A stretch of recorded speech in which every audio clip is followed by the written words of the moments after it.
आता बघूया, तुकाराम मुंढे यांनी आपल्या कारवाईचा धडाका असा काही सुरू ठेवलाय की दूध माफियांची पळता भुई थोडी झाली आहे.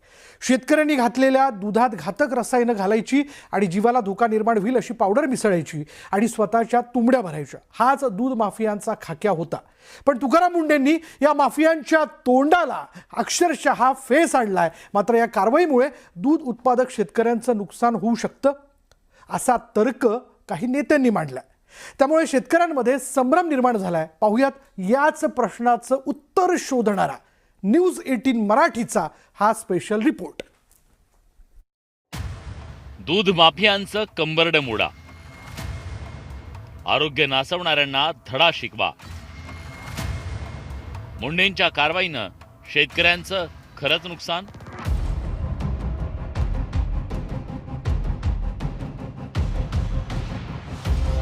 कुठे दुधाच्या पिशव्या मेणबत्तीनं चिकटवल्या जात आहेत,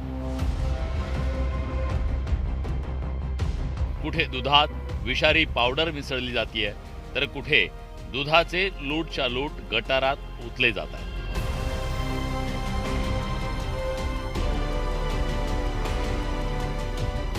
गेल्या काही दिवसात महाराष्ट्रातल्या अनेक भागात हे सगळं सुरू आहे. पण मंडळी, ही दुधाची नासाडी नाहीये, तर हे आहे विषारी दुधाचं अत्यंत जीवघेणं वास्तव. तुकाराम मुंढेंनी अन्न व औषध प्रशासनाची धुरा हाती घेतल्यानंतर दूध माफियांवर त्यांनी कारवाईचा धडाका सुरू केलाय. अनेक ठिकाणी छापे मारत लाखो लिटर विषारी दूध त्यांनी जप्त केलं. इतकंच नाही तर मंचरमध्ये लोकांच्या जीवाशी खेळणाऱ्या दूध माफियांना तुरुंगातही डांबलं. त्यासोबत तुकाराम मुंढेंनी दुधासाठी फॅट आणि SNFचे नवीन नियम लागू केले. त्यावरून आता माजी मंत्री आणि राष्ट्रवादीचे नेते दिलीप वळसे पाटलांनी वेगळाच कयास मांडलाय. त्यांच्या मते या निर्णयानं शेतकऱ्यांचं अतोनात नुकसान होईल. फॅट 3.2 आणि SNF 8.3 याच्या खाली दूध खरेदी करायचं नाही. की या दर्जाचं दूध नसेल तर तुम्ही त्याची विल्हेवाट लावायची नाही, तुम्ही ते परत करायचं. आणि आता ते दूध जर परत केलं तर मग आपोआप दुधाचं संकलन कमी होईल. तर दिलीप वळसे पाटलांचा हा दावा शरद पवारांच्या राष्ट्रवादीचे नेते देवदत्त निकम यांनी फेटाळून लावलाय. दूध संस्थेमध्ये ज्यावेळी दूध गोळा केलं जातं, 100 गवळी जर असतील तर 2 ते 3 गवळ्यांचा शॅम्पल हा 3-0च्या खाली त्या ठिकाणी लागतो आणि 8 SNFच्या खाली त्या ठिकाणी लागतो. पण ओव्हरऑल जो दूध 1000 लिटर 2000 लिटर होतं त्याच्यामध्ये तो शॅम्पल एक क्वालिटीचा मिळतो आणि सरकारचं जे म्हणणं आहे त्यानुसार क्वालिटीचंच पुरवलं जातं. त्यामुळे लोकांनी काही गडबडायचं, लोकांना यांनी घाबरून सोडून. तर हसन मुश्रीफ यांनी तुकाराम मुंढेंच्या कारवाईचं कौतुक करत दूध संकलन आणि विक्रीबाबत नवी माहिती दिली आहे. एखादा प्रामाणिक अधिकारी, धाडशी अधिकारी आला तर कशा प्रकारे काम करू शकतो याचे उदाहरण त्यांनी राज्याला घालून दिलेलं आहे. आणि विशेषतः जीवनावश्यक ज्या वस्तू आहेत, दूध असतील, औषधं असतील, जेवण असेल, हॉटेलमधलं जेवण असेल, शाळेच्या विद्यार्थ्याचं मेसचं जेवण असेल वगैरे, या सगळ्यावर त्यांनी कठोर कारवाई चालू केली आणि 25% दुधामध्ये घट झालेली आहे. म्हणजे 25%पेक्षा जास्त दूध हे भेसळीत येत होतं, आता हे सिद्ध झालेलं आहे. तर दुसरीकडे मंचर इथं उघडकीस आलेल्या दूध भेसळ प्रकरणानंतर संतापाची लाट उसळली आहे.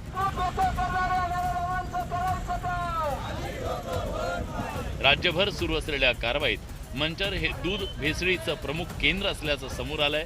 म्हणूनच मंचरमध्ये सर्व पक्षांनी एल्गार मोर्चा काढला.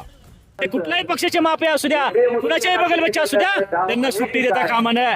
महाराष्ट्राच्या मुख्यमंत्र्यांच्या निमित्तानं आमचं आव्हान आहे, जुन्नर आंबेगाव खेड तालुक्यातल्या शेतकऱ्यांच्या वतीनं महाराष्ट्राचे मुख्यमंत्री म्हणून तुकाराम मुंढेंनी जी भूमिका घेतलेली आहे, या भूमिकेला मुख्यमंत्री साहेब भरभक्कमपणे तुम्ही पाठिंबा द्या, त्यांना संरक्षण द्या, अधिकार द्या आणि जे कुणी असतील, बडे असतील, त्यांच्यावर कारवाई त्या ठिकाणी होऊ द्या. या महाराष्ट्राला एकदा दाखवून द्या की या महाराष्ट्रामध्ये जर लोकांच्या जीवनाशी कुणी खेळणार असेल, आरोग्याशी कुणी खेळणार असेल, तर त्याला या महाराष्ट्रामध्ये महाराष्ट्र सरकार पाठीशी घालणार नाही. एकीकडे दूध माफियांवरच्या कारवाईवरून आरोप प्रत्यारोप सुरू असताना अन्न व औषध प्रशासनाची कारवाई मात्र नॉनस्टॉप सुरू आहे. सिन्नरच्या एका दूध संकलन केंद्राच्या गोडाऊनवर छापा मारून दुधात भेसळ करण्यासाठीच्या पावडरचा मोठा साठा जप्त करण्यात आला. या कारवाईनंतर दुधात भेसळ करणाऱ्यांचे धाबे दणाणले. महत्त्वाचं म्हणजे सिन्नर तालुक्यात दूध संकलन केंद्रावर तब्बल 27,000 लिटर दुधाची घट झाली आहे.